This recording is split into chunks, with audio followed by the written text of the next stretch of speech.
Hey everybody, how are you? It's your favorite circle YouTuber here to spread some positivity. Okay, I'm done.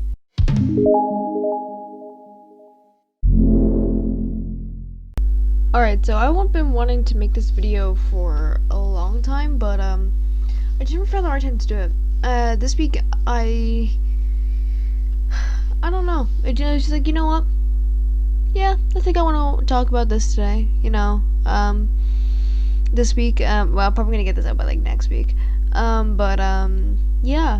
Misrepresentation of the furry fandom.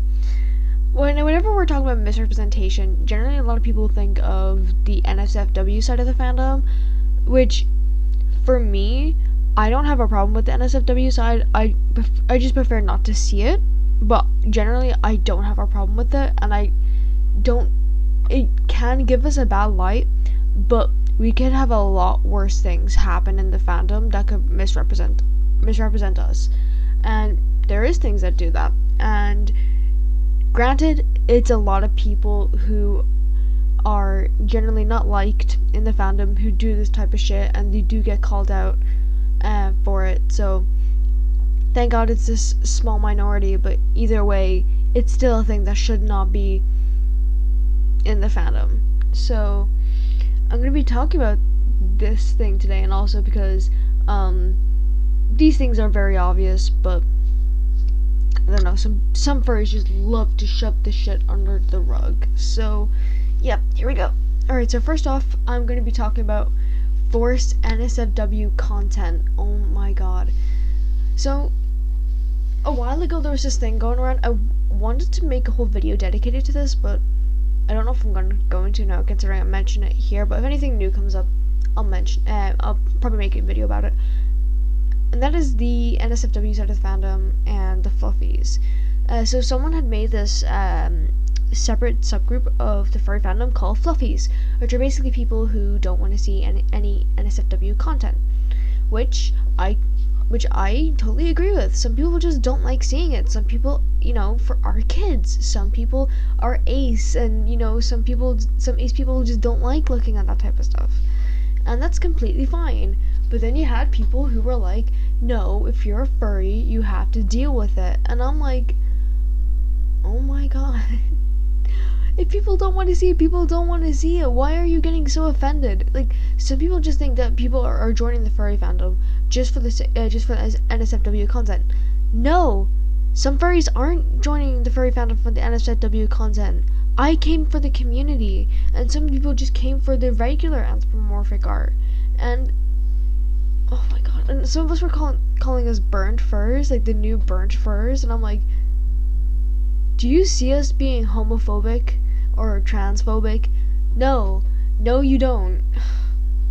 I'm gonna make a video about the burnt furs and the freezing furs, by the way. So yeah, which leads me to my next topic: homophobia and transphobia in the furry community. Really? Alright, first off, 80% of the furry community is LGBT, and 12% of them are transgender. And I love my transgender people. I love my trans people, and also I love my gay people. I love my bi people. I love my pan people. I love all of you, because I'm one of yous. Please, I need a girl to cuddle, please. But there's what? But a lot of transphobia. I've seen a few transphobic people, and I'm just like, what is wrong with you people? They're not hurting you, they're just being themselves. I don't get why sometimes being themselves, or people being themselves, is like an attack on other people. I've seen it before. I forget their Twitter. I'll leave their Twitter. I'll put the Twitter up here. I remember one time, I think it was them, could have been someone else, of someone coming into their DMs being like, oh, you're a boy, you're not a girl. And I'm like, dude, it could have been a troll because they were using like Falvy art, so like, as their profile picture, but like, it could have been a troll, but like, still, like, don't do that. Really bad. That causes a lot of trans people dysphoria. Don't do that. then there's ageism. Ageism is, God, I see it a lot in this community where people will like, a lot of adults will go to minors but like, oh, you don't know anything, or you can't have political views, and I'm sitting here like, oh my god, what? Because when we're teenagers, this is when we're becoming individuals, and you're gonna silence us, like, my Jesus. And it generally comes when some minors are calling out adults for doing really bad things, and they're like, you don't know anything, and I'm like, we're becoming individuals now. Teenagers is when we're starting to get individual thought. Yes, like, our brains aren't fully developed. That doesn't mean that our opinions aren't invalid. You can't just invalidate us just because of our age. There's some people who are more mature than they're mature for their age, which I see a lot in the furry community. You know, I think I retweeted something from Bellatoons, and I was like, look, welcome to the furry. It was like, welcome to the furry fandom, where adults act like children and children act like adults, which is a very true statement in my opinion, because I see it all the time where adults act like fucking children, and I'm just like, my Jesus. It's very backwards in the furry fandom. It's really fucking backwards. Like, don't invalidate minors for having opinions just because of their age. Like, that's really dumb. The next is racism in the fandom. So basically, SolarSaber had made a video about microaggressions. I'm gonna leave a video. I'm gonna leave our video linked in the description, and about it. And I think it was great. Seeing it in the furry fandom sucks, especially when in the furry fandom it's meant to be the most accepting community. But unfortunately, I just can't think of anything exactly racist that I've seen. Like I've seen like some people complain about Black Lives Matter stuff coming on their timeline, which I'm like, which the only valid excuse I ever see of someone complaining about it is if it's something hard to watch. Because sometimes, like, when I was watching those videos, sometimes some of it was really hard to watch, only because a lot of it was not, it's not necessarily graphic, it's just, it's really distressing. It's like very stressful to watch. At the same time, like, you could like take a break off Twitter. You could take a break off Instagram if it's very overwhelming for you to see. Don't tell other people to stop posting Black Lives Matter stuff, because they're fighting for their human rights and they have every right to fight for their human rights. And I hate, you know what I also hate too? When people think that fighting for human rights is a political issue. I'm like, no, it's a human rights issue, motherfucker. Supporting zoos and maps. Oh my god, okay.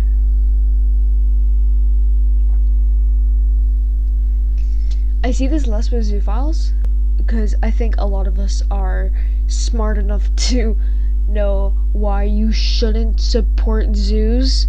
But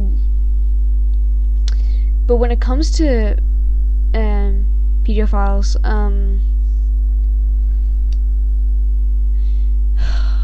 my Jesus, I see a lot of people whenever they get their whenever they make a response generally to their allegations, I see some people in the comment section being all like, ooh, I forgive you, don't worry, we'll be here for you. I'm sitting here like, whoa, were you a victim? Were you a victim of their abuse? No, you weren't. Why are you taking their apology? Like, don't accept apologies that are not meant for you. It's very fucking frustrating. When there's people who are trying to make the fandom better by cleaning out these people of being especially when people who are trying to bring light to these types of people, they get a lot of shit, right?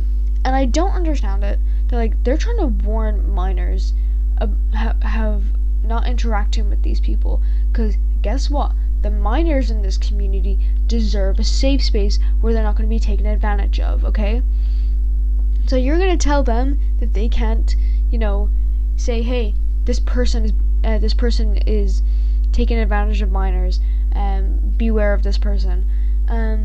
Oh, we can't do that? Why? Because I want a positive, safe space in my community. I want my community safe and no drama.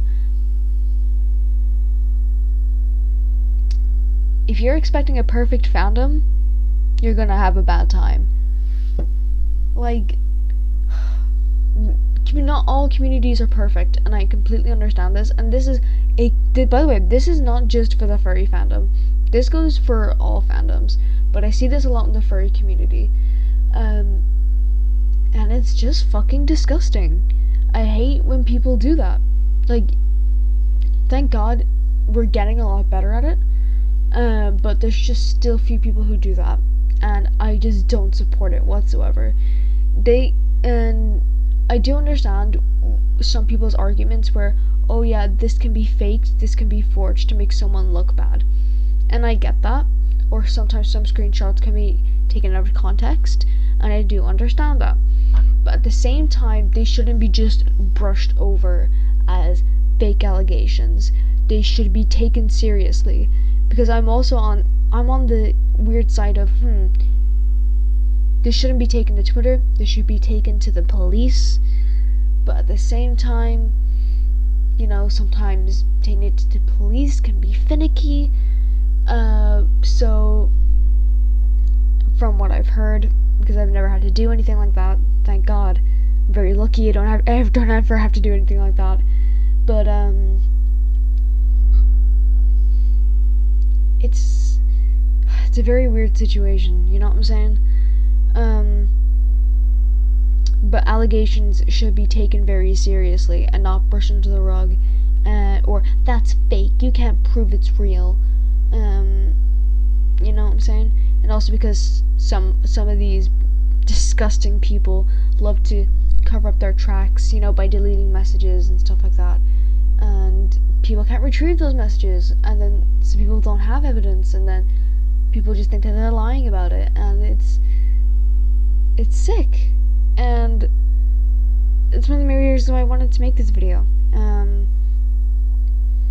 because it's very serious. And yeah, I don't think I have anything else left to say on that. I think I've said pretty much everything I wanted to say on that topic. Yeah. That's all I have to say. So, yep, see you guys later. Bye-bye.